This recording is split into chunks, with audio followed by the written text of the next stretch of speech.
Hello friends, রেস্টার আরও একটা mini ব্লগে তোমাদের সবাইকে স্বাগত। আজ তোমাদের সাথে শেয়ার করব জন্মাষ্টমীর তৃতীয় পাঠ। ঠাকুরমশাই এখানে চক্ষুদান করবেন বলে সমস্ত কিছু রেডি করছিলেন। তারপরে আমরা বাইরে চলে আসলাম, পর্দা দিয়ে দিয়েছিল ঠাকুর ঘরে, তো নিয়মকানুন করলো।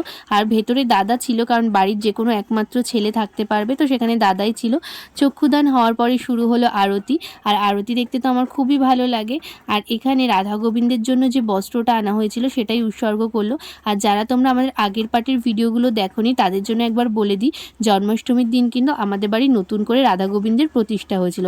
তার জন্যই চক্ষুদান, তার জন্যই জামা কাপড় উৎসর্গ করা তাদের। তো এরপরে শুরু হলো অঞ্জলি। এখানে আমরা সবাই অঞ্জলি দিচ্ছিলাম। ভেবেছিলাম যে এই পার্টির যজ্ঞটা শেয়ার করে দেব, কিন্তু এবারেও আমি শেয়ার করতে পারলাম না, কারণ মিনি ব্লগটা বড় হয়ে যাচ্ছিল। তো নেক্সট পার্টে যেটা আসবে সেটা আসবে হলো আমাদের বাড়ির যজ্ঞ। তো তোমাদের কেমন লাগলো অবশ্যই কমেন্ট করে জানিও। আর এখানে খিচুড়ি প্রসাদও হয়ে গেছিলো রেডি। তো আজকের মতন টাটা।